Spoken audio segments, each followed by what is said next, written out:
Let's Talk Money. Hello and welcome to a brand new edition of Let's Talk Money. I'm your host, Surabhi Upadhyay.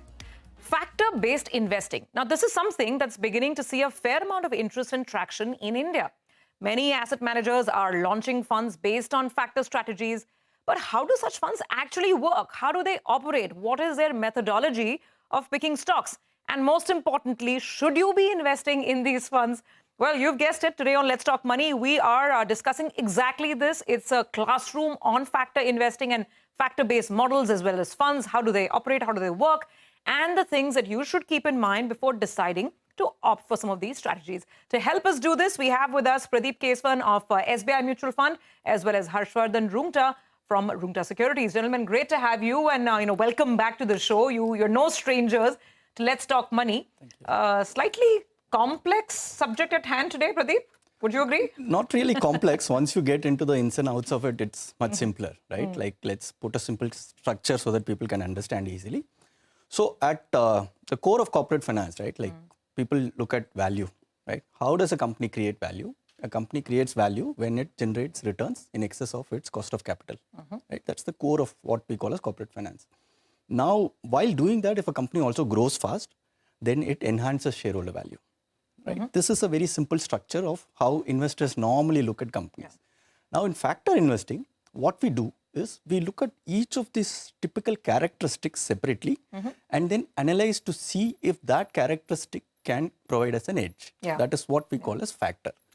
Now, for traditional investors who are anchored into understanding industries, for example, industry structure is something that everybody understands. There, what are we saying? We are saying all companies which are producing cement or cement companies, all banks or banking companies, so on and so forth. In factor investing, we are just twisting that a little bit. And then what are we saying here? If, for example, I'm interested in looking at companies with low leverage, I'm going to cluster all low leverage companies into one bucket. I don't care whether it is a technology company, consumption company, or a healthcare company. And I'm going to look at it together and analyze that. That is all we are doing. That is all what is called factor. It's a different way of looking at companies, different set of filters or a different lens that you put. Instead of maybe size or a certain sector, like you said, it could be different attributes that we are considering. But, Harsh, I think people will ask the question that when we give our money to fund managers, active funds, we think that they're anyway looking at quality companies, stocks that have low volatility or stocks that can have great return potential. They're investing in high growth companies. So investors will ask, and why bother with this new style of investment? So, Surabhi, Pradeep has very nicely articulated it to say that, what is that factor investing, right? So assume you're an investor. Now, you say that I have a low volatility as a requirement for my investments. Okay, so what is you very clearly saying that, look, I want to invest into equities, but I don't want to invest into high volatility-based companies. So what you can do now is that you pick a factor fund, okay, which has that factor, that the filter that we're talking about is low volatility. So you are satisfied to that extent that my investment is going into those companies which are low on volatility. At the same time, on the other hand, you would say that I want to invest into into an aggressive portfolio. And because the markets are in a structural bull run, why not I pick the momentum strategy? So when you go to a diversified equity fund, though the underlying concepts of investments would be the same, I mean, they would essentially try to make the maximum of everything put together. In this case, you are satisfied to that extent saying that, look, I am playing the momentum strategy. Okay, markets are in a bull run. I want to play the momentum strategy. So basically, it's a way of cutting across sectoral bias or market cap as a big, filter, looking at playing different attributes, like you explained. It could be momentum, it could be low volatility, it could be high quality, so on and so forth. And we will discuss a lot of these individual factors in just a bit. But before we get down to that, another very basic question, and investors will ask this, because if you go to the stock exchange websites, and I went to the NSE website just to see the kind of indices which are already there, and let's pull up that list if we can actually. So NSE has lots of factor-based indices. I'll just take some names to give an example. There's the NSE 100 Quality 30, there's a Nifty 50 Value 20, there's the Nifty Alpha 50. The BSE, by the way, these are the Nifty indices that I'm naming. There's a Nifty 200 Momentum 30. What do all of these mean? We'll talk about that in just a bit. But just want to say that it's not just the NSE. The BSE also has its own set of indices. To name a few, there's the BSE Momentum Index, there's a BSE Low Volatility Index, BSE Quality Index. So this is stock exchanges using these filters and then selecting a certain group of companies. Which, Pradeep, brings me to the other question. So when we say factor-based investing, are we essentially talking about passive funds, or could it be active as well? Yeah, it's a good question actually. So like I said before, right, factor-based investing is a way of investing using factors, right? Just like in any other investing, it can be passive, it can be completely active, or it can be somewhere in between also. In your example, if you take one of those nifty indices that you mentioned and then simply follow that, then it becomes passive. Okay. On the other hand, an active fund manager can also actively think about factor tilts. Like, for example, if the market, like Harsh was saying, like market is in high momentum, I want to add momentum to my portfolio, he or she can choose to add momentum. Similarly, in a downtrending market, if they want to reduce drawdowns, they can say, I'm going to reduce my drawdown by looking actively at low volatility stocks. So then in that scenario, it becomes a completely active way of looking at factors. Okay. But mostly when we look at quant funds, so to speak, they kind of fall somewhere in between completely passive and completely active. Okay. Some sort of a smart beta kind of a strategy where you have a construct of what you want to do. There is an intervention from a fund manager, but to a minimal extent and not fully to the extent that an active fund manager will be doing it. See, now we know how fast the mutual fund industry is evolving, right? There is factor-based funds, there are smart beta funds, there are quant funds, and then there's a traditional active and passive. So what you're saying is that there could be simple passive funds just based mirroring some of these indices that I named. Right. And there could be strategies which are kind of in between, a mix and match of both. Just to understand from an industry perspective, where are we heading? And what do we see in the West? Is it more about just following the index? Or, are we likely to see a lot of these blended strategies? Absolutely. So following the index will give you exactly the index return, right? And there is a large set of investors. In fact, everybody wants a little more than what the index can offer. And by mixing and matching factors, so if somebody can prove to you that I can generate what we call as an alpha, something in excess of what the return that the index will provide, that is something that might be attractive, right? So that is where some of these smart beta strategies and mixing of factors and multi-factor models come into play. And the market will move towards that. Like in terms of many of the quant funds that are already in existence and more, in my opinion, will come in, we'll all look at multi-factor models. Multi-factor models, which is also called smart beta investing. So don't get confused if you increasingly hear these terms in investment circles. It's the same thing. When you combine multiple factors together, you have multi-factor investing. It's also called smart beta investing. So that brings us to the basic question. What are these different types of factors? So let's try and address them.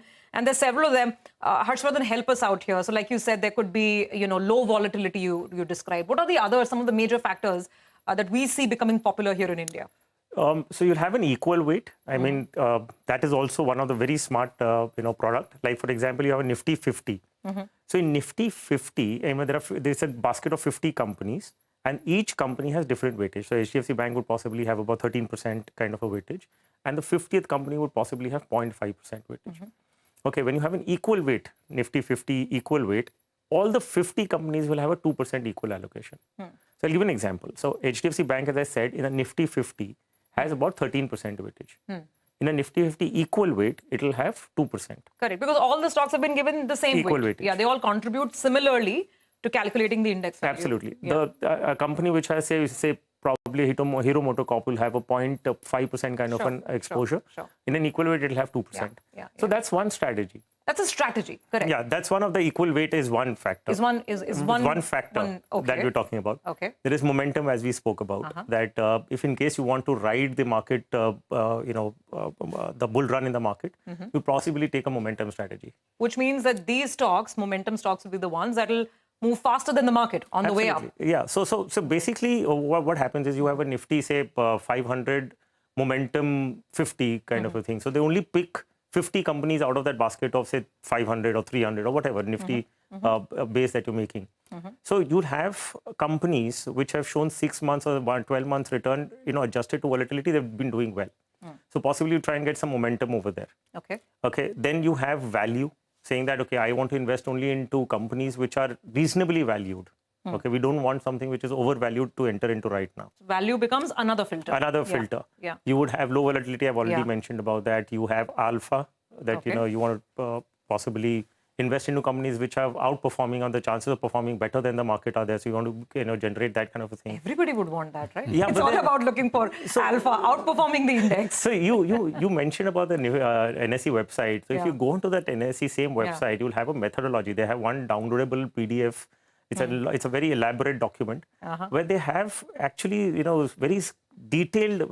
There is a detailed note on what are the parameters which fit into those into alpha, into low volatility, yeah. etc. So quality is one. Sure. So these are various parameters or various factors, if I may use. Okay, Harshvardhan, I think we've got a fair enough idea now. We've spoken about a couple of factors: momentum. There is low volatility, there is value, there is growth, there is alpha. So I think that's enough to kind of work with. But what's important to keep in mind is the fact that not all of these factors move up together, and then all of them don't move down together as well at any given point in time in the market. So let's look at some data, which actually SBI Mutual Fund's research team has helped us map. We wanted to understand which factors work how in the market during different periods and different cycles. And as this chart here tells us, you can see it's a very diverse shade of all kinds of colors. So in 2029, this last 5 years, 2019 and 2020, it was actually the quality factor that was outperforming. The market wanted to own quality stocks, and things like value were not performing. It exactly reversed and flipped over the next 2 years, 2021 and 22, because suddenly value stocks were in vogue and they were doing very well in the market.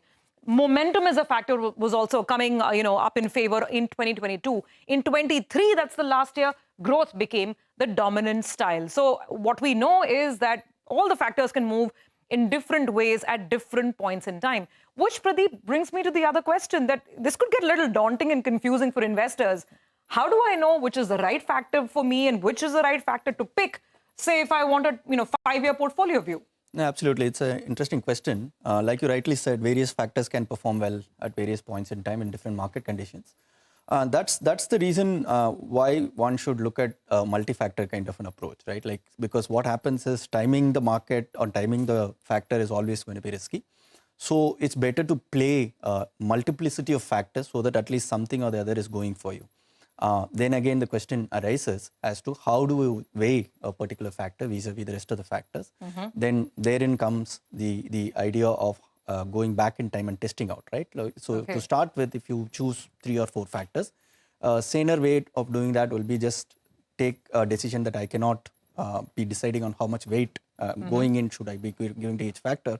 Just treat each of that equally, go back in time, test for its performance over a long period of time in a backtesting environment, see what works, and then start implementing those. Heavy stuff. Short point, if you're not a finance professional, don't do it on your own. Get some help. Well, we've done a lot of theory. We've understood the basic concept of factor-based investing. Now, how do you apply it to your portfolios with the help of perhaps an advisor? We discuss this after a break.